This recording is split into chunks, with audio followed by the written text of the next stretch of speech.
뭐 저와 저희 집사람 아시는 분도 많이 계시겠고 혹시 모르는 분도 계실지 모르겠습니다만은 저희 집사람은 이제 부산 진교회 출신이죠.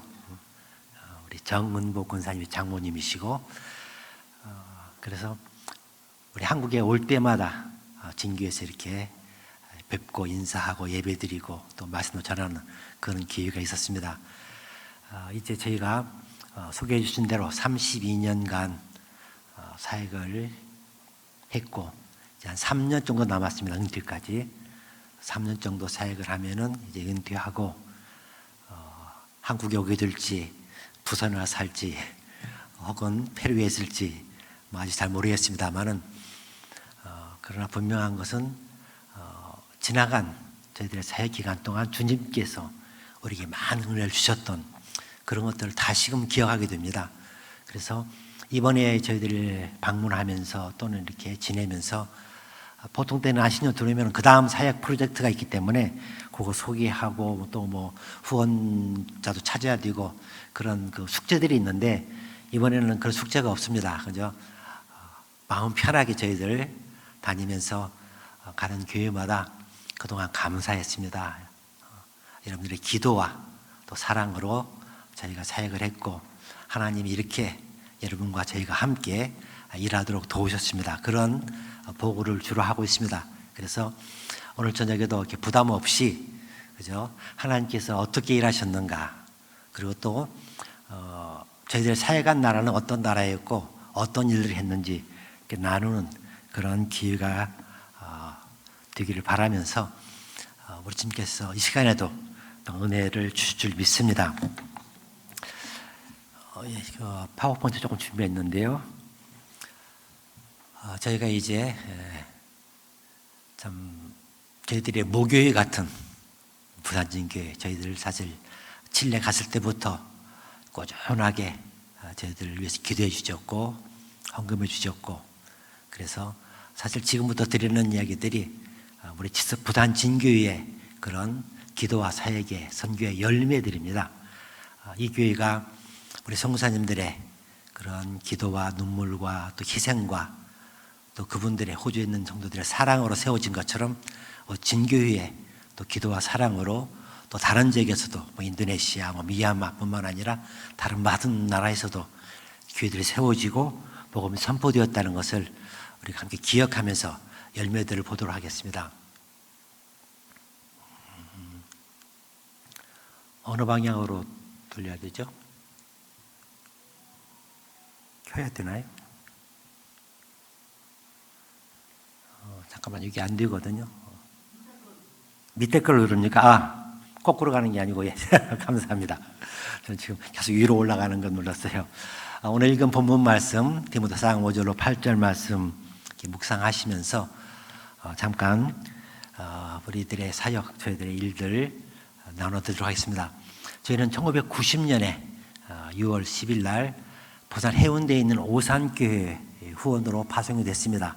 총이 파송이지만 그 당시 저희가 오산교회 전도사로 있었다 거기에서 안수받고 그 오산교회 후원으로 저희가 파송되어서 2002년까지 진례 사역을 하고 2003년에 저희 다시 페루로 재파송이 되었습니다. 사역지를 옮겨서 그 당시엔 천안중앙교회와 천안지역 교회들의 후원으로 파송이 됐습니다. 그래서 페루가 현재의 사역지인데 페루를 혹시 가보신 분 계세요? 아직은 없으신 것 같고요. 가보실 분, 가고 싶은 분. 예, 페루 잠깐 소개를 드릴게요. 지도가 조금 이상해 보입니다만은 지구는 둥그렇습니다. 그러니까 꼭 북반구가 위에 있는 건 아니고요. 저건 남극이 위에 있는 지도인데 한국이 어디 있을까요? 조금 보기가 어렵죠. 여기 둥근 원이 한국이고요. 여기가 페루입니다. 그렇게 봐도 이상하죠. 돌려보겠습니다. 이제 조금 쉽죠. 여기가 한국이고요. 그리고 여기가 페루입니다. 우리 한국에서 부산서 이제 동남쪽으로 쭉 바다를 태평양 건너가면은 페루가 있습니다. 14시간의 차이가 있으니까 지금 우리가 저녁 7시 54분, 페루는 아침 5시 55분입니다. 14시간 차이가 있는 거의 반대편 쪽에 있는 나라인데요. 여기 이제 남미의 이마쯤 해당됩니다. 그래서 페루 분들은 남미의 수도다 이렇게 하는데 뭐 그런 역사적인 배경도 조금 있습니다만은 어떤 오른 북쪽에는 에콰도르, 콜롬비아, 동편에 브라질과 볼리비아, 남쪽에 칠레, 그리고 왼쪽은 태평양입니다. 저기 이제 페루인데요. 페루가 어떤 나라인지 보통 페루 그러면은 마추픽추 기억하시죠? 세계 7대 불가사의. 어떤 분들은 전 죽기 전에 꼭 봐야 된다 그럽니다. 쿠스코와 마추픽추가 있는 나라. 그래서 저희가 페루에서 왔습니다 그러면은 그 높은 데서 어떻게 사냐고 그러거든요. 근데 페루는 높은 데만 있지는 않고요. 저희가 사는 지역은 리마입니다. 수도가 리마인데 인구가 1000만쯤 되고 항구입니다. 바닷가에 있는 도시입니다. 부산처럼 아름다운 해변이 있고 거기에 이제 1000만이니까 거의 모든 그런 편의시설들 다 있습니다. 저희들은 그저 그런 대로 좋은 지역에서 살면서 사역을 하는 셈인데, 그런데 역시 페루 그러면은 가장 기억에 남는 게 이제 안데스입니다. 북쪽에서 남쪽까지 안데스 고산이 쭉 이어지는데 보통 4,000m, 6,000m쯤 되는 산들이 있고요. 그리고 이제 만년설들이 있고, 저게 페루의 한 3분의 1을 차지합니다. 그리고 저 안데스를 건너가면은 아마존 강이 있습니다. 아마존 셀바 정글 지역이 있는데, 저 아마존 셀바 지역은 페루의 약 40%, 3분의 1 조금 더 넘습니다. 아마존 강 그러면은 브라질을 많이 기억하지만은 아마존 강의 발원지는 페루이고, 그리고 페루의 3분의 1은 아마존 정글이고요. 저기에는 지금도 아마도 미국 전도 부족들, 아직도 발견되지 않은 부족들이 있을 거다 생각하고 많은 분들이 찾으면 사역을 하고 있습니다. 그리고 페루의 가장 중심 있는 지역은 아마존도 아니고 사실 안데스도 아니고 해변 지역입니다. 해변 따라서 쭉 땅들이 있는데 이 해변 지역은 사막입니다. 그러니까 나스카 지상화라고 이제 많은 분들이 알고 계시겠습니다만은, 나스카 지상화라는 데를 가보시면은 별게 없어요. 큰 벌판에 그림들이 있거든요. 근데 그림들이 너무 커가지고 땅에서는 안 보입니다. 그래서 그림들을 보면서 있는데도 불구하고 1930년대에 고속도로를 내면서 그림 옆으로 도로를 내버렸어요. 모르고서. 근데 그 뒤에 이제 어떤 비행기 조종사 그 위로 날아가다가 여기 큰 그림들이 있다 발견을, 그때부터 이제 알려졌는데, 보통 작은 그림도 200m, 300m 크기가, 긴 거는 선들인데 직선들이 많이 있는데 수 킬로입니다.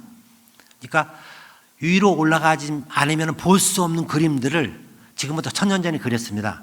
왜 그랬는지, 누가 그랬는지, 어떤 분들은 뭐 외계인들이 왔다 하는 분들도 있고, 아무튼 근데 저 그림들이 땅에다가 폭 한 2m 정도로 깊이 한 20cm, 30cm 땅을 팠습니다. 그 땅을 파가지고 땅을 걷어냈습니다. 그래서 걷어낸 땅과 원래 땅 지표면 차이가 나면서 색깔이 달라진 겁니다. 저기 그림으로 보이는 선들이 한 2m 정도 폭에 약 20cm 들어가 있는 땅일 뿐이에요.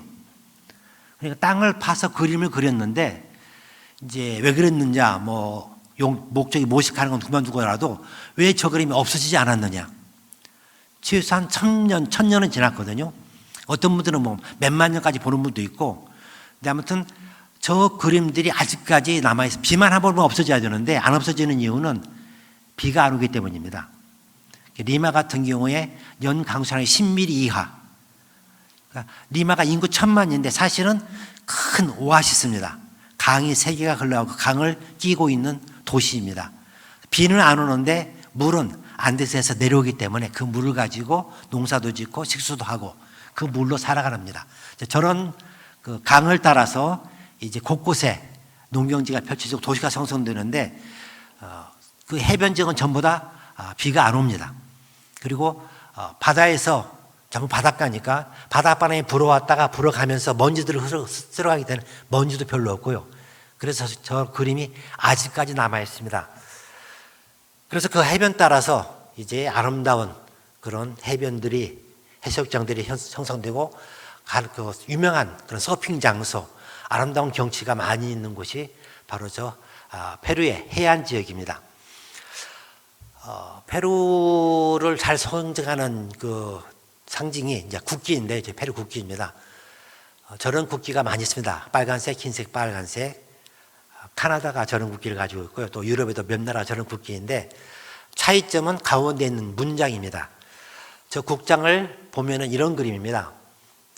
방패 안에 세 가지의 페루를 상징하는 특징이 있습니다. 오른편에 하늘을 배경으로 있는 동물 무엇일까요? 보통 이제 뭐 야마 생각을 하실 수 있는데 야마는 아니고요. 그보다는 좀 작습니다. 안데스 쪽에 있는 유명한 동물이 알파카라고 있는데 알파카로 만든 모직이 유명하거든요. 그것도 아닙니다. 그보다 더 귀한 짐승. 저 동물은 4,000m 이상에서 삽니다. 비꾸냐라고 부르는데 가장 가는 털을 가진 동물입니다. 털이 가장 가늘기 때문에 저 털로 만든 모직물이 최고급 모직이 되고 그래서 저희의 동물이 이제 페루에만 있는 비꾸냐라는 동물이 한 상징이고요. 오른편에 나무가 한 그루 있습니다. 조금 앙상해 보이는 나무인데 저 나무도 페루 아마존에 2,000, 3,000m 고지대가 삽니다. 끼나라는 나무인데 끼니 내에 원료가 되는 나무입니다. 그러니까 말라리아의 치료제. 지난번 팬데믹 때 그 말라리아 치료제가 유용하다 그래가지고 저 나무를 많이 베는 바람에 뭐 많은 어려움이 있다 그런 소식이 들려지고 있습니다. 아무튼 저 나무가 또 하나의 페루의 상징입니다. 근데 그 밑에 빨간 바탕에 좀 이상한 게 있습니다. 뭐처럼 보이십니까? 되게 자루거든요. 자루 안에 금화가 들어 있습니다. 그러니까 세상에 그 국기에다가 무슨 금화를 그려 넣느냐. 그러는데 저게 이제 페루의 가장 본질적인 기본적인 상징입니다. 금. 세계 최대의 금 생산국 그리고 구리 모든 많은 지하 자원이 있습니다. 그래서 사실 페루는 지하 자원만을 가지고도 잘 살 수 있는 나라인데 잘 못 삽니다. 정치, 경제, 사회 여러 가지 원인들이 있는데 그래서 어떤 분이 그런 표현을 했어요. 페루 사람들은 황금 의자 위에 앉아있는 거지다. 사람들은 거지처럼 사는데 실제로는 그 밑에는 어마어마한 자원 보고가 담아 있습니다. 근데 요즘 이제 최근에 저 자원들을 개발하면서 우리 한국에서도 여러 회사들이 들어가서 이제 개발하고 있고요. 그래서 점차 많이 나아지고 있습니다. 이게 이제 페루의 일반적인 상징이라면은 거꾸로 갔네. 인구가 약 3,300만 명. 우리 한국이 5분의 3쯤 되고요. 사실 저기 한 150만 명을 더 해야 되는데 베네수엘라 난민들이 많이 들어와 있습니다. 지금 3,500만 명가량이 살고 있고요. 인구는 한국이 5분의 3이지만 땅은 한국보다 13배쯤 큽니다. 그 어마어마하게 넓은 땅에 사람들은 조금밖에 안 사니까 널널하게 살 것 같은데 사실은 아마존 정글 그다음에 안데스 사막 사람이 살 수 있는 땅이 많지는 않습니다. 뭐 그래도 우리보다는 많죠. 그래서 여유 있는 땅들이 많이 있고요. 국민소득은 13,000불. 이게 이제 국가가 전체 소득 생산량을 국민 숫자로 나눈 거니까 상당히 높은데 실제 국민들에게 돌아가는 양은 우리가 훨씬 적습니다. 그래서 작년도 최저 임금이 300불, 금년도 최저 300불 정도입니다. 300불로는 사실 리마에서는 못 살아요. 그러니까 이제 대개 부모, 자녀들 다 일을 하고 지방 가면은 뭐 여유 있게 도 있지만 아무튼 최저임금 300불로 살고 있고요. 뭐 가장 관심 있는 종교는 가톨릭이 75%가량, 개신교 15%가량인데 가톨릭 75%가량 중에 실제로 미사에 정기적으로 참여하는 분들은 15% 미만. 실제로 종교 활동을 하는 믿음을 가지고 살아가는 사람들은 오히려 개신교가 앞섰습니다. 그렇지만은 역시 모든 문화는 가톨릭 문화로 되어 있고 특히 상류층이 가톨릭 교인들이고 이제 개신교는 가난한 분들부터 먼저 믿기 시작해가지고 빈민층에 많이 들어가 있습니다. 저 가톨릭이 이제 75% 내지는 뭐 날 때부터 가톨릭이라고 생각하는데 저분들이 무엇을 믿느냐? 이제 우리가 보통 가톨릭도 기독교 일부처럼 생각을 하면서 성경을 읽고 하나님과 성령님과 예수님을 믿는 그런 분들로 생각하지만 실제로 가톨릭의 본질은 그렇지 않고 특히 남미 가톨릭은 다릅니다. 가톨릭의 특징 중에 하나는 각 사람마다 수호 성인이 있습니다.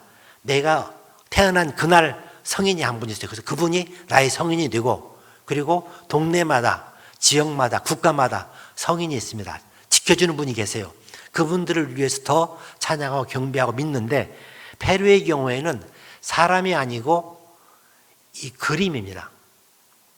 세뇨르 데 밀라그로라서 부르는 그림인데, 그림의 배경이 좀 있습니다만은, 그러니까 스페인 사람들이 잉카를 정복하고 리마의 도시를 만들고 이제 사람들이 가톨릭을 막 강요하는데 안 믿었죠.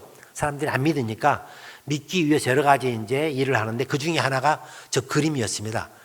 그러니까 1530년경에 지진이 한 번 있었는데, 그 지진 때 모든 건물들이 무너졌는데 벽 하나가 남아 있었습니다. 사람들이 가서 이제 그 벽에 뭐가 있나 보니까 벽에 십자가에 있는 예수님의 그 그림이 하나 있었답니다.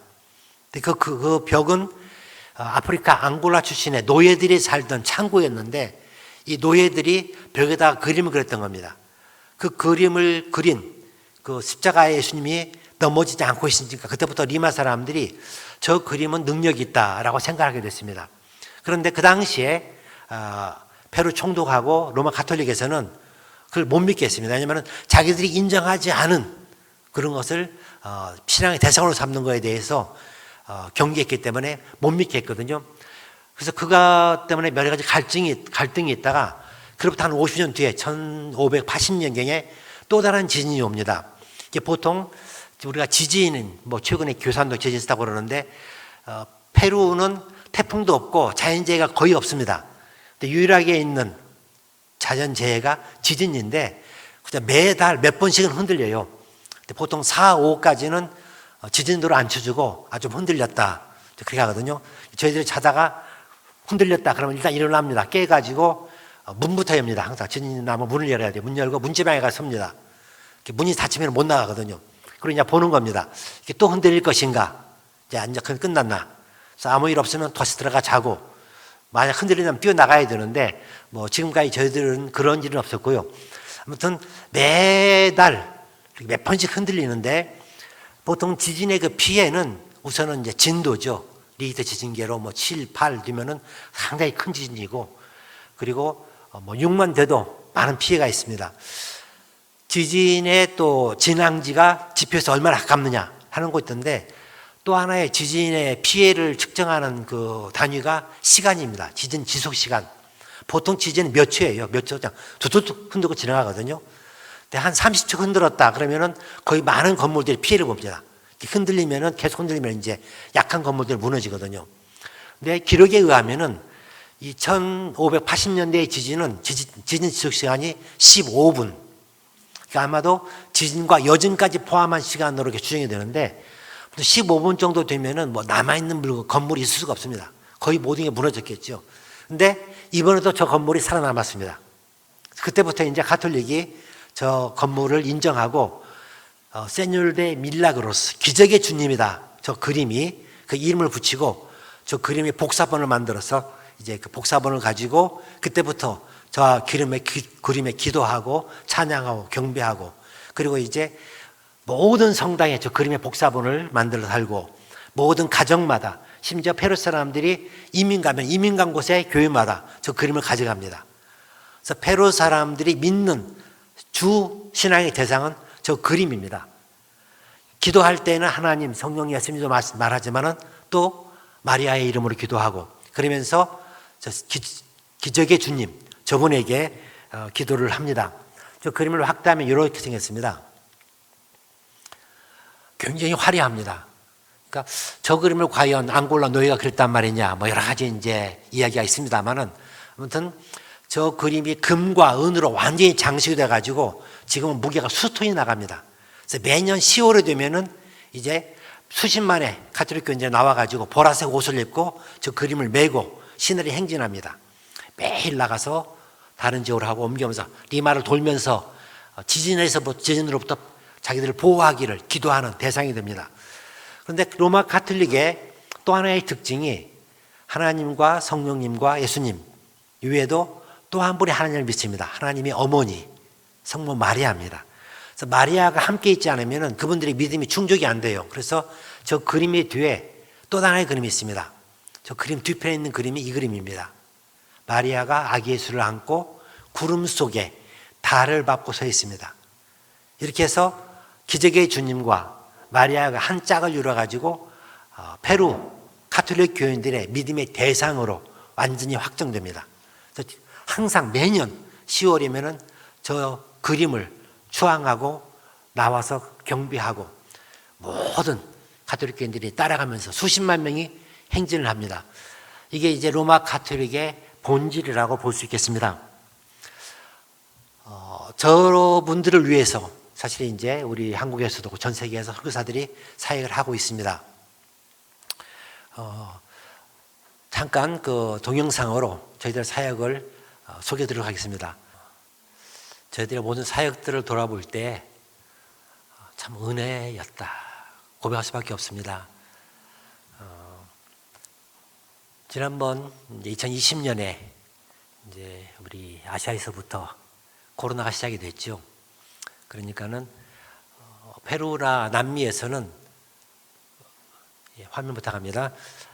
이게 이제 남모나라 얘기 같기도 하고 뭐 우리는 페루의 사람들은 말라리아도 있고 뭐 치킨코하고 여러 가지 그쪽에 질병들이 강한 게 있거든요. 그러니까 우리들은 괜찮을 거다 그런 생각을 처음에 했습니다.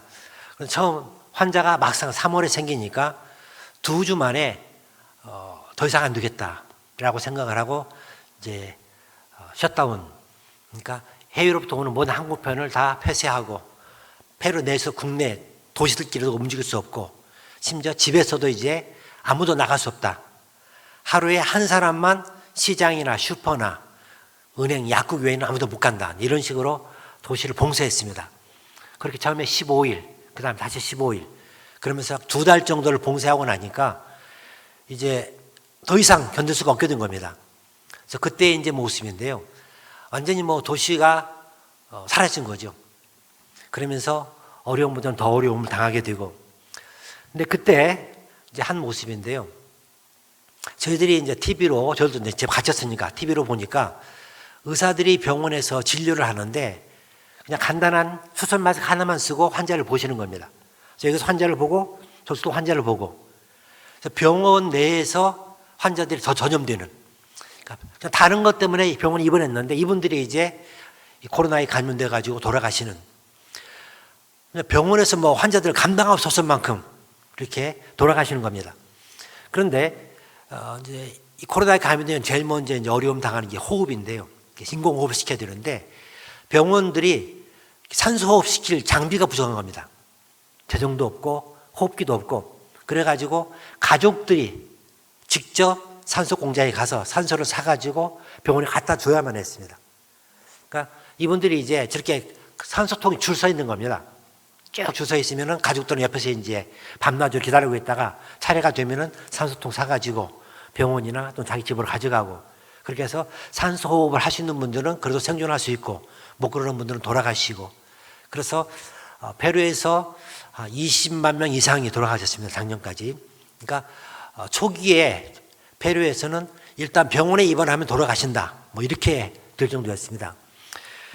가장 많이 돌아가신 분들이 특이하게도요. 의사분들입니다. 저기 있는 페루 의사협회 밖에 벽에 있는 사진들인데 저분들이 코로나로 돌아가신 의사들입니다. 몇 분이나 될 것 같아요? 우리보다 인구가 3,500만, 3,000만 적은 나라인데 의사로 코로나로 돌아가신 분이 550명. 그러니까 의사분들은 병원에서 같이 근무하면서 자기 동료가 코로나로 쓰러졌는데 자기가 치료를 못 해주는 겁니다. 최선을 다해서 치료해 주려고 하는데 돌아가시는 거죠. 뭐 그 이외에도 지방에 있는 분들도 물론 간호사, 조산사, 행정 직원들도 뭐 많이 돌아가시고요. 그리고 또 다른 직종으로 많이 돌아가신 분들이 경찰들 800명 이상 돌아가셨다고 합니다. 그러니까 환자들과 접촉하는 분들은 돌아가시는 거예요. 그렇게 이제 초기에 엄청난 그런 그 피해를 보고 그래서 오히려 국제기구로부터 백신이 먼저 도착해서 백신을 주기 시작하고 그러면서도 이제 페루가 사실 실제적인 정책이 뭐였냐면 결국은 걸려가지고 항체를 갖자. 뭐 최소한 반 이상, 전 국민의 반 이상 아니면 거의 모든 국민들이 아마 코로나에 감염됐다가 나으셨을 거다. 그렇게 보고 있습니다. 근데 그때 이제 한 6개월 정도는 정부가 거의 모든 걸 못하게 하다가 조금씩 이제 풀어주기 시작해가지고 저희들도 진료소가 있었는데 진료소 문을 닫았다가 6개월 지난 뒤에 이제 다시 사역을 시작하기 위해서 의사들과 모였습니다. 의사 몇 분을 모시고 이제 상의를 하는데 그때 한 분이 그런 말씀하셨어요. Somos sobrevivientes. 우리는 생존자입니다. 약간은 농담 같기도 했지만은 정말 그분들의 그 경험 속에 병원에 근무하면서 내가 근무하는 동료를 못 살리고 죽게 했다. 그 돌아가시는 분들을 보고 또 들으면서 정말로 이 코로나 바이러스의 위험을 느꼈던 분들입니다. 그래서 이분들이 우리는 생존자입니다. 물론 코로나로부터 생존하신 분들이죠. 그런데 그 얘기를 들으면서 저는 다른 생각을 했습니다. 우리는 생존자다. 우리의 믿음을 지킬 수 있는 사탄이 코로나를 통해서 우리들의 믿음을 공격했는데 집에서 예배 드리도록 하고 예배 안 드려도 괜찮도록 하고 그저 모이지 않아도 되고 이게 그냥 습관이 돼버렸어요. 많은 분들이 이제는 함께 예배 드리시에 불구하고 집에서 드리는 걸 더 편하게 여기고 그리고 이제 믿음을 잃었고 그러한 사탄의 간교한 괴기로부터 여러분과 저는 생존한 사람입니다. 믿음의 생존자. 우리가 영화를 보면 그런 영화를 봅니다. 거의 모든 사람들이 죽어요. 많은 사람이 죽는데 그 죽을 위기를 안 죽고 자꾸 넘어가는 사람들이 있습니다. 끝까지 살아남는 사람들. 보면은 그분들은 무언가 사명이 있죠. 뭔가 할 일이 있습니다. 그래서 안 죽고 계속 살도록 두거든요. 우리 하나님께서 여러분과 저희를 생존하도록 우리에게 은혜를 주셨다면은 그것은 바로 우리에게 사명이 있기 때문일 겁니다. 지금 우리에게 무슨 사명을 주셨는가? 바울은 그렇게 고백했습니다. 내가 나된 것은 하나님의 은혜로 된 것이니 내게 주신 그 은혜가 헛되지 아니해서 내가 모든 사도보다 더 많이 수고하였으나 바울만이 할 수 있는 고백일 겁니다. 아마 우리 누구도 내가 다른 모든 사도보다 수고를 많이 했다. 감히 말할 수도 없고 주님 우리는 게을렀습니다. 나태했습니다. 순종하지 못했습니다. 감히 저 말을 할 수 없지만 그러나 결론은 바울이랑 나랑 똑같습니다. 내가 한 것이 아니요 오직 나와 함께 하신 하나님의 은혜로다. 비록 적은 일을 했지만은 비록 별일 못했지만 그럼에도 불구하고 그 일이라면 하셨던 것은 오늘까지 우리가 믿음을 가지고 살면서 하나님께 찬양할 수 있는 것은 오직 하나님의 은혜라고 우리는 고백할 수밖에 없습니다. 저희들의 그 사역 가운데 참 어려운 일들이 많이 있습니다만은 그러나 참 다른 지역 복음이 금지된 지역에 비하면 저희들은 참 편하게 큰 어려움 사역을 했습니다. 근데 그 어려움 가운데 가장 기억에 남는 사역이 95년도에 때무코라는 지역에서 한 병원 사역이었습니다. 때무코는 칠레 남쪽에 있는 도시인데 거기에는 마푸체라는 칠레 인디오가 40만 명씩 삽니다. 그래서 그분들을 치료하기 위해서 선교하기 위해서 우리 한국의 다른 선교사님께서 이제 병원을 세웠습니다. 그게 때무코 기독병원인데요. 그런데 저 병원을 세우시면서 병원을 어떻게 운영할 건지는 많이 연구를 못 하셨어요. 병원 문만 열면은 바로 될 거라 생각을 하고서는 병원 개원하셨다가 자정적으로 어려우니까 이분들이 철수를 하고 병원이 문 닫게 된 그런 편에 저희들이 이제 같이 칠레씩 너희들이 가서 맡아라. 그래서 저하고 오선교사가 병원을 맡게 되었습니다. 저 병원을 사역하면서 여기 사업하시는 분들은 아시겠습니다만은 베드가 70베드 큰 병원은 아니었는데 직원이 120명이었습니다. 그러니까 120명의 월급을 매달 주는 게 이건 엄청난 일이었어요. 그러니까 가서 다른 건 그만두고 어떻게든 수입을 얻고 또 어떤 방법으로든 헌금을 받아가지고 매월 월급을 줘야 되는데 한 달 어떻게 빨리 오는지요. 1년간을 병원을 살리는데 중심을 두고 사역을 했습니다. 그러면서 전하고 성에서 같이 기도하기를 왜 우리에게 이런 사역을 맡기셨습니까? 복음을 전하기 위해서 왔는데 복음을 전하는 건 둘째치고 지금은 병원 살리려고 우리가 일하는 사람이 됐습니다. 직원들과도 다퉈야 되고 근데 그 사역을 저희들 다행히 마치고 이제 97년에 병원 사역 대신에 시작한 사역이 이동병원 선한 사마리안 사역입니다. 그러니까 마푸체의 부족들은 원래 마푸체라는 말은 땅의 사람들이라는 뜻이거든요. 그 마푸든 그 사람들의 언어로 이분들은 널리 흩어져 삽니다. 농사 짓고 목축하고 이런 분들인데 이분들이 떼묵커에 병원을 세워도 못 오세요. 그러니까 그분들을 진료하기 위해서는 가야만 합니다. 그래서 저는 버스를 만들고 거기에 이제 치과에 있는 치료 차를 만들어 가지고 마을마다 가서 진료하고 그러면서 이제 복음 전하고 그 교회 그곳에 새로운 신자가 생기면 새 신자반을 만들고 지도자가 있으면 지도자를 만들고 이렇게 이제 마푸체 마을 다니면서 사역을 하게 됐습니다. 이분들은 이제 멀리서 오기 때문에 이렇게 마차를 타고도 오시고 아무튼 1시간, 2시간 걸어서 진료받으러 오세요. 그래가 저희들 진료받고 정말 그 진료를 감사하고 또 복음받고 그렇게 돌아가셨는데요. 이분들의 사역을 하면서 저희들이 생각지 못한 그런 은혜가 하나 있었습니다. 사실 뭐 얘기는 저희들이 제가 보고할 때 거의 안 하는 얘기인데 여기 이제 우리 모교이니까 우리 모교회가 고산기회가 한 그런 열매들을 좀 같이 나누기 위해서 저희들이 저 사역을 하고 있는데 어느 날 갑자기 연락이 왔습니다. 저희들을 취재하겠다는 연락이 왔거든요. 그래서 웬 취재냐? 그러니까는 이제 소개받아가지고 그 프로그램 이름이 세계 속의 블루칩이라고 뭐 그게 1998년, 7년 그쯤, 8년, 9년 그쯤에 이제 방송이 됐거든요. MBC에서 방영했습니다. 그러니까 뭐 전혀 복음과 관계없는 세계 곳곳에서 한국 여인들이 하는 중요한 사역들, 의미 있는 사역들 찾아서 취재하는 그런 사역이었는데 저희가 선정이 돼가지고 취재팀이 와서 저희들 따라서 이제 안데스 그 마을들 가서 사역하는 거 보고 취재해서 방송이 된 적이 있습니다. 전혀 기대하지 않았던 그러나 하나님께서 저희들의 사역을 통해서 이러한 때도 또 다른 하나님의 복음을 선포할 수 있는 그런 기회를 주신 것을 봅니다. 그리고 저희들이 이제 칠레 사역을 마치고 저희 후하라던 교회가 칠레 선교 사역을 그만뒀기 때문에 종료했기 때문에 한국에 들어와서 안신을 지내면서 새로운 사역지를 찾았습니다. 그래서 연결된 데가 이제 페루 선교이고 그래서 페루 선교의 파송으로 페루로 옮겨야 된 것이 2003년입니다. 그러면서 저희들이 옮겨가면서 저 차량을 어떻게 할까? 팔자니 뭐 주지도 않고 페루하고 칠레가 붙어 있으니까 저 차를 가져가자. 저 차를 가지고 이제 리마로 가져왔습니다.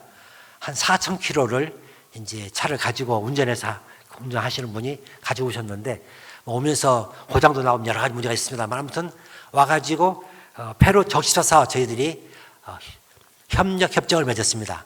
그래서 차량은 적십사사에 기증을 하고 그리고 적십사사와 함께 우리가 차량을 공동으로 사용하고 이제 중고 차량이 페루로 들어오는 그런 방법으로 그렇게 이제 사역을 하게 됐습니다. 그래서 저 협력을 2003년도에 그때부터 이제 리마에서 사역을 하게 됐는데 똑같은 사역이었습니다. 달라진 것은 마푸체 인디오에서 리마의 외곽에 있는 빈민들. 리마가 아까 말씀드린 것처럼 사막 가운데 있는 오아시스 도시니까 외곽으로 나가면 전부 이제 사막입니다. 돌산, 흑산인데 그 곳곳에 마을들이 있으면 사람들이 삽니다.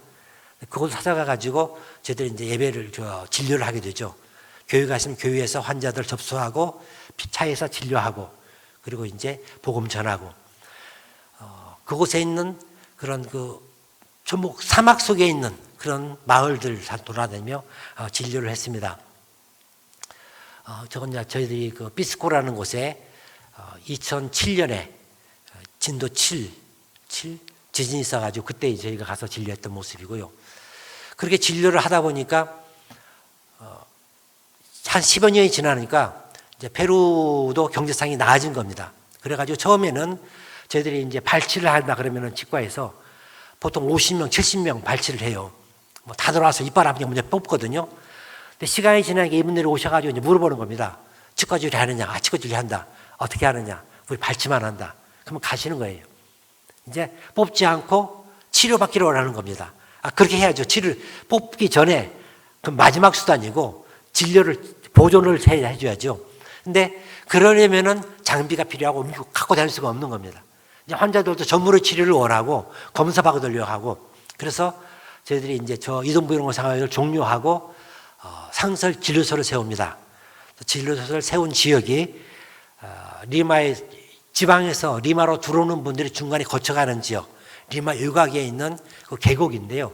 저곳에 이제 새로운 주택가가 형성이 되면서 사람들이 들어옵니다. 저곳에 이제 천막을 짓는 분도 있고 또는 리마 사람 나와서 지키기도 하고 저 계곡에 저들이 건물을 짓고 이제 진료소를 세웠습니다. 그래서 진료소 사역을 저희들이 오늘까지 하고 있습니다. 근데 저 진료소 사역의 특징이 하나 있는데 그것은 이동병원을 할 때에는 오선교사가 사역을 했습니다. 환자를 보고 진료를 했는데 진료소를 세우고 정부의 허가를 받고 사역을 하니까 이제는 의사 면허를 가진 분이 진료를 해야 됩니다. 그리고 이제 전문의로 넘어가기도 하고 그래서 그때부터는 이제 오선교사 주로 행정을 하고 페루 의사들이 이제 병원에서 이제 근무를 해야 되는데 저희들이 가진 그 경험이 떼먹고 기독병원에서 받은 경험이 뭐였냐면은 병원이 직장이 되어버리면은 그때부터는 선교가 아니고 그분들의 직장, 일터가 되는 겁니다. 기독병원 수많은 그리스도인들이 봉사하고 섬기고 있지만은 병원 자체는 하나의 직장이죠. 그러니까 떼묵고 병원이 그랬기 때문에 저희들이 선교병원으로서 정말 복음을 전하고 그리고 그것을 좀 더 집중하기 위해서는 이것은 직장으로 고용해서는 안 된다. 그런 생각이었는데 그러면 누가 진료하느냐? 저희들이 페루에 갔을 때부터 이제 거기에 있는 기독 의사들 찾았습니다. 그분들과 함께 교제하면서 기독 의료인 협회라는 것을 다시금 재건하고 그분들이 매월 한 번씩 우리 신학교에서 모이고 그러면서 교제하던 중에 이제 우리가 병원을 지으면서 그분들과 함께 상의를 했습니다. 우리가 이러이러한 이유로 이제 어느 곳에 진료소를 만들 거다. 우리가 건축을 할 건데 지금 우리가 가진 고민은 누가 저기서 진료하느냐. 그것 때문에 기도하고 있다. 그 말을 듣더니 그 당시 회장이었던 그 나사리오라는 의사분이 바로 대답하시기를 아니 무슨 걱정을 하십니까? 그러는 거예요. 우리도 하나님의 백성이고 우리도 하나님을 섬기기 원하는데 그 병원은 우리가 섬기겠다. 우리들이 복음을 들고 나가서 그분 환자들을 보는 그 복음의 장소로 우리들이 섬기겠다. 그때 약속을 하고 그때부터 지금까지 이분들이 자원봉사로 섬기고 있습니다. 거의 모든 과에 전문의들이 오셔가지고 진료하시고 그리고 이제 돌아가시는데 의사들이 이제 보통 당직 근무를 하면 그 다음날 하루 쉽니다. 그러니까 그런 것들을 조절해가지고 자기들이 하루를 비워요. 어떤 분은 한 달에 한 번, 어떤 분은 한 주일에 한 번, 어떤 분은 한 주일에 두 번까지 오셔가지고 환자들을 봐주고 계십니다. 저게 이제 저희들이 나오기 직전에 모였던 그 모임인데 팬데믹가 못 모였어요.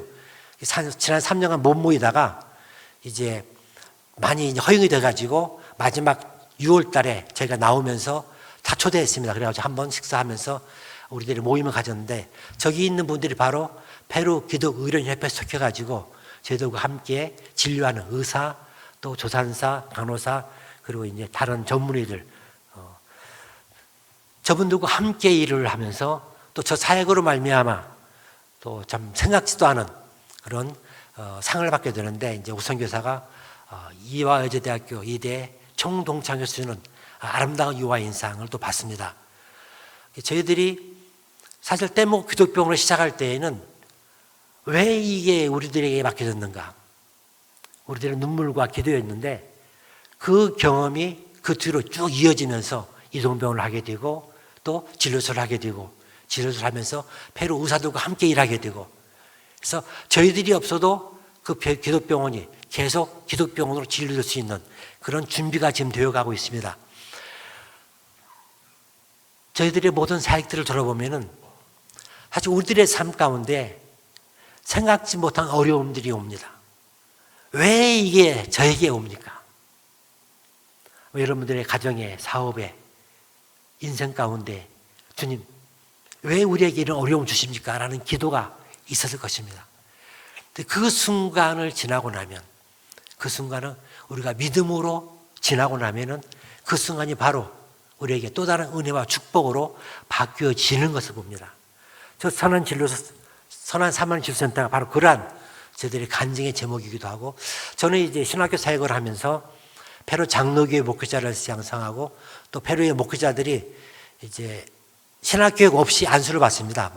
대부분의 그 오순절 계통 독립교회들이 그래서 그분들을 초청해가지고 재교육해드리는 그런 일들을 하고 성경 모임하고 그러다가 이제 10여 년이 지나면서 문제가 저희 신학교는 리마에 있는데 지방에 있는 교회에서 신학생을 보내기를 원하는 겁니다. 지방에서도 가서 공부하고 싶다는 분들이 생기는 거예요. 이분들이 리마에 살 수도 없고 4년간 공부할 수도 없고 그래서 계속 그분들은 지방에 있기만 하고 이제 저희들이 그분들을 도울 방법이 없어가지고 분교도 생각해보고 통신교도 생각해보는데 그게 쉽지가 않았었거든요. 근데 이번에 팬데믹 기간에 갑자기 2020년에 정부에서 모든 그 교육기관 모든 걸 닫았으니까 이미 학기는 시작했는데 공부는 해야 되는데 어떻게 공부해야 되느냐. 그래서 보니까 이제 전부 다 인터넷으로 줌으로 교육을 하고 있었습니다. 그래서 우리도 줌으로 해야 된다.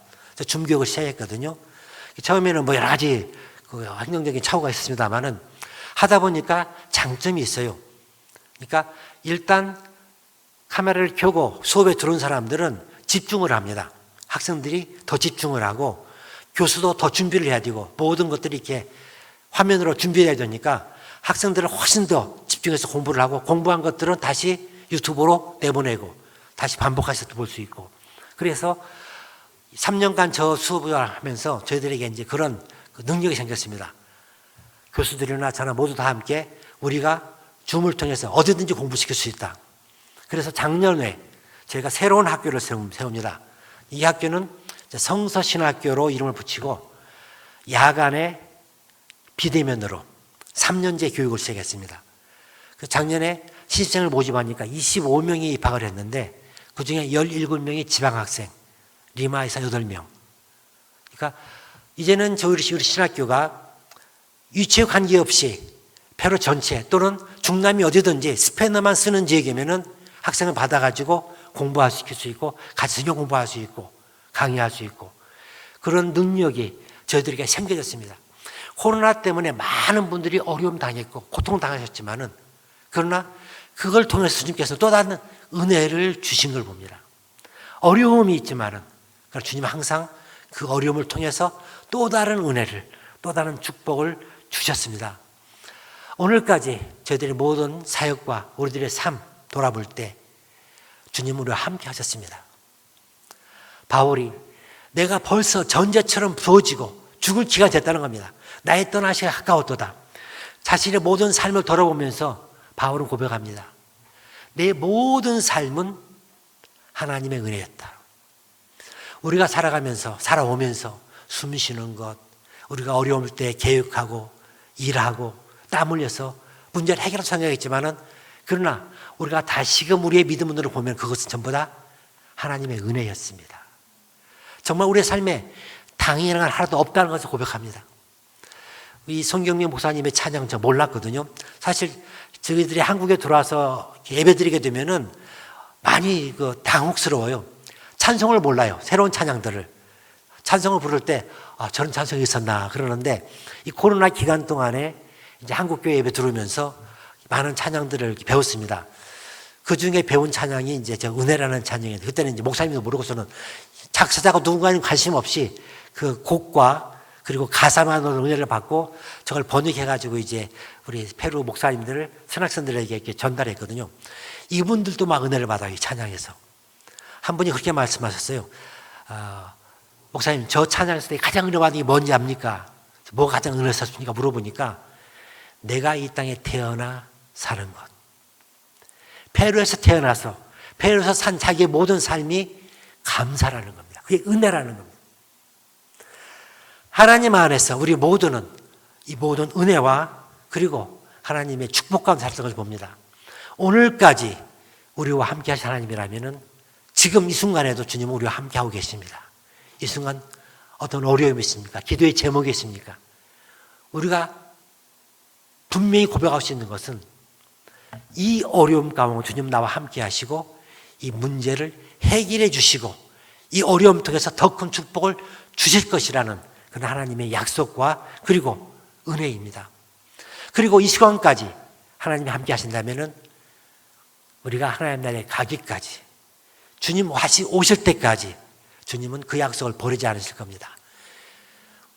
우리의 모든 삶은 오직 하나님의 은혜였고 그리고 바울은 하나님께서 내게 면류관을 준비해 주셨는데 나만이 아니라 주님 오시고 사모하는 모든 자에게, 여러분과 저를 위해서도 하나님께서는 면류관을 준비하고 계시고 그리고 우리를 기다리고 계시다는 그런 분명한 약속을 성경은 우리에게 주고 있습니다. 참으로 모든 것이 은혜의 있음을 고백할 수밖에 없습니다. 스페인어로 은혜라는 단어를 그라시아라고 합니다. 그라시아. 영어의 그레이스와 비슷한 단어인데 그라시아. 근데 스페인어로 감사는 그라시아스입니다. S, 복수가 됩니다. 그러니까 스페인어에서는 은혜가 이어지면 그것은 감사입니다. 이 단어를 생각하면서 깨달았습니다. 은혜는 감사로 시인되고, 우리말이 그러죠. 내가 어떤 사람이 잘해줬는데 그 사람이 내게 감사하지 않으면 우리가 저 사람은 은혜도 모르는 사람이다 그런다고요. 우리가 은혜를 받았다면 우리는 감사를 깨달아야 됩니다. 그리고 그 감사는 나타나줘야만 되고, 그리고 은혜는 오직 감사를 통해서 더욱더 풍성해집니다. 오늘 시간 우리 하나님 은혜를 받았습니다. 우리 옆에 분들 한번 인사해 보십시다. 그라시아스. 그라시아스. 감사가 많으면요, 더 많은 감사, 많은 감사. 무차스 그라시아스. 무차스 그라시아스. 사실 우리 모두가 감사를 느끼죠. 감사하는 마음이 있죠. 그런데 감사를 표현을 안 합니다. 우리의 감사를 우리가 드려야 되겠습니다. 누구에게 감사합니까? 우리 좋으신 하나님. 그라시아스 세뇨르. 하나님 감사합니다. 그리고 우리의 가족들, 내 남편, 내 아내, 다툴 때도 있고 뜻이 다를 수도 있지만, 그러나 모든 하나님 은혜는 바로 우리 가족들을 통해서 우리에게 임했습니다. 우리 부모님, 우리 자녀들, 우리 이웃들, 무엇보다도 우리 믿음의 지도자들, 나로 하여금 믿음을 깨닫게 하고 은혜를 주는 믿음의 동역자들, 함께 예배드리는 우리 믿음의 동역자가 있기 때문에 우리 함께 예배를 드립니다. 나 혼자 믿음 생활한다면 내가 혼자 찬양할 수밖에 없습니다. 함께 있기에 함께 찬양하고, 우리의 구역장님들, 장로님들, 목사님들 말씀을 가르쳐 주기 때문에 내가 은혜를 깨닫고 더 큰 은혜를 받습니다. 은혜 받은 우리는 어떻게 해야 되겠습니까? 바울은 고백합니다. 너는 모든 일에 신중하여 고난을 받으며 전도자 일을 하며 네 직무를 다하라. 은혜 받은 우리가 해야 될 일은 우리의 직무를 다하는 것입니다. 가정에서 아버지로, 어머니로, 아들로 또는 딸로, 우리 교회에서 직분 받은 대로, 우리 직장에서도 받은 직분대로 그 직무를 다하면서 전도자의 일을 할 것을 주님은 요구하십니다. 그 일을 할 때 주님은 어려움이 없을 거란 말을 하지 않습니다. 고난을 받으며, 그러나 그 고난 통해서 우리가 직무를 다할 때 하나님은 우리에게 더 큰 은혜를 주십니다. 복음을 전하시는 축복, 그것이 바로 가장 큰 은혜인 것을 고백할 수밖에 없습니다. 저희 페루 선교회가 1985년에 세워졌습니다. 그래서 1985년 3월 30일 황윤일 목사님이라는 분이 1호 선교사로, 한국인 1호 선교사 페루로 파송받습니다.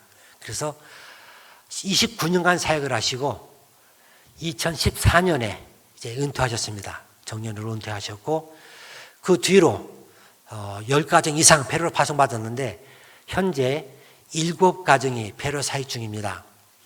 저희가 리마에 있는, 페루의 중심지가 리마입니다. 리마에 저희들과 2가정이 더 있는데, 물론 저희들은 이제 그 감남선 교회와 진료센터, 그리고 신학교 사역, 그리고 저희가 은퇴하면서 계속 사역을 이어가는 후임자로 지금 한 가정이 오셨는 이영민 목사님 가정, 지금 이제 언어 훈련 받고 지금 준비 중에 있습니다. 그리고 권순성 목사님 부부가 리마에서 새생명교회라는 교회를 개척하시면서 NGO도 만들어서 동네 사람을 도우면서 사역을 하고 계십니다. 리마에 3가정이 있고요. 북쪽에 700km 북쪽에 트루히우라는 도시가 있습니다. 거기에 2가정이 있습니다. 이상기 목사님은 우리 장유 대성교회가 후원하고 계신데 그곳에 수많은 교회를 세웠습니다. 루스 데 아몰, 루스 데 페, 루스 데 글로리아, 전부 루스가 빛입니다. 믿음의 빛, 영광의 빛, 이렇게 이제 모든 빛으로 되는 그런 교회들을 세우면서 그곳에서 5개 이상의 교회를 세우고 찬양 사역을 하시면서 사역하고 계시고요. 그리고 오른편 아마존에 뿔깔바라는 도시가 있는데 그곳에 이제 황윤일 목사님 사역하시다가 이제 은퇴하셨고 후임으로 박정환 목사님 가셨고 그리고 박성자 목사님 부부가 함께 사역하고 있습니다. 그곳 사역의 중심은 호산나 학교, 뿔깔바라는 도시가 한 20만 명 되는 아마존 안에 있는 도시인데 그 지역의 수도입니다. 그곳에서 가장 좋은 사립학교가 이 호산나 학교입니다.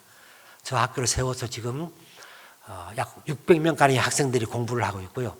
뿐만 아니라 그곳에 아마존 지역 안에 6군데 7군데 교회를 세워서 교회 사역을 하고 있습니다. 베르 선교회의 특징은 한 70여 교회가 베르 선교회 안에 들어와 있는데 페루로 저희 교단에서 페루 선교사로 나가기 위해서는 페루 선교회의 파송을 받아야만 합니다. 그래서 우리 페루 선교 7가정은 전부 다 페루 선교회 소속이고 페루에서 활동합니다. 그러니까 우리는 한 후원회, 한 사역지, 전체가 한 팀입니다. 저희가 저 세 도시만 현재 남아있는데 저 도시 위에도 사실은 우아누코, 와라스 이런 안데스 도시들도 사역을 하다가 이제 거기서 나오셨습니다만은 아마 페루 전체를 생각하면서 교회도 개척하고 신학교도 하고 학교도 하고 하는 모든 공동적인 그런 사역들을 하면서 페루 복음화를 위한 그런 한 역할을 저희들이 감당을 하고 있습니다. 우리 부산진 교회도 사실은 저희들을 후원하시면서 아주 뭐랄까요 당연하게 당연하게는 아닌데 뭐랄까요 저절로 페루 선교 후원 기회가 돼서 페루 선교 회원입니다. 1년에 한 번씩 청교도 하고 5년에 한 번씩은 페루에서 선교대를 합니다. 후원하시는 분들이 페루 사역지에 와서 현장도 보고 또 그곳에 있는 페루 교인들과 함께 예배를 들을 수 있도록 그런 선교대회를 5년에 한 번씩 하는데 2020년에 못해가 내년도에 아마 할 그런 예정으로 준비하고 있습니다. 그래서 우리 부산집교회에서도 페루 선교회의 일원으로 내년에 페루에 오셔서 페루 오신 분들 많으셨는데 페루 오실 수 있는 기회가 있습니다. 페루 오셔서 페루의 사역지를 보시고 페루 교인들과 함께 예배하는 그런 기쁨이 있으기를 바랍니다. 저분이 이제 작년에 저에게 온 그 후임 선교사입니다. 저 후임 선교사님을 저희들이 기도하고 여러 사람 접촉한 끝에 이영민 목사님 두 아들과 함께 저희 선교지로 와서 지금 저희 집 옆에서 사시면서 언어 훈련 중이시고요. 두 번째 영상 부탁드립니다. 이게 페루 국가인데요. 페루의 국가는 우리는 자유다로 시작됩니다. 이게 이제 스페인의 식민지로 있다가 독립했기 때문에 우리는 자유고 그리고 이 자유를 지키기 위해서 안데스가 다 없어질 때까지 태양이 사라질 때까지 우리는 힘을 다할 거다. 그것을 약속했다 그럽니다. 근데 그 약속을 누구에게 했냐면은 디오스 데 야곱, 야곱의 하나님께 그 약속을 합니다.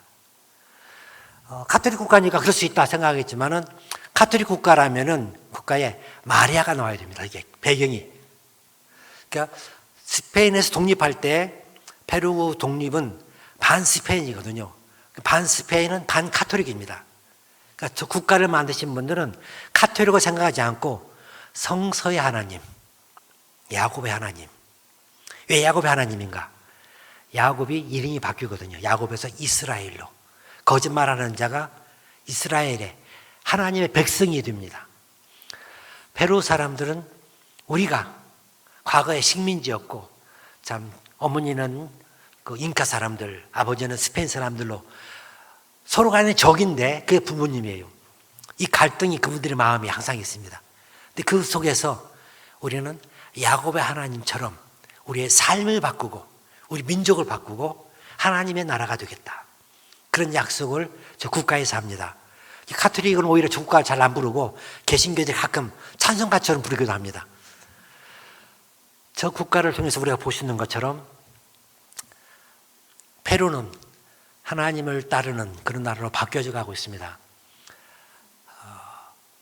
복음화 위로 올라가다가 내려갈 수도 있고 여러 가지 변화가 있을 수 있습니다. 그러나 이제 페루는 우리 그 기독의원들처럼 섬기는 그런 기독교인들이 나오고 전 세계를 향해서 나갈 수 있는 그런 복음화된 나라로 바뀌어져 가고 있습니다. 우리가 시작한 이 복음화의, 페루 복음화의 사역, 하나님께서 결코 그만두지 않고 더 열매를 풍성히 해줄 줄 믿습니다. 우리 부산전교회가 미얀마에서 인도네시아에서 모든 사역들 뿐만 아니라 또 우리 페루 선교를 통해서 참여하고 있는 페루 선교회, 페루에도 우리의 사역지가 있고 여러분의 기도를 통해서 예수님을 알고 예수님께 헌신하고 복음을 들고 나가는 우리의 동역자들이 있다. 저분들 우리가 하나님 나라에서 만나게 될 겁니다. 그때 우리는 내가 여러분들 위해서 기도했습니다.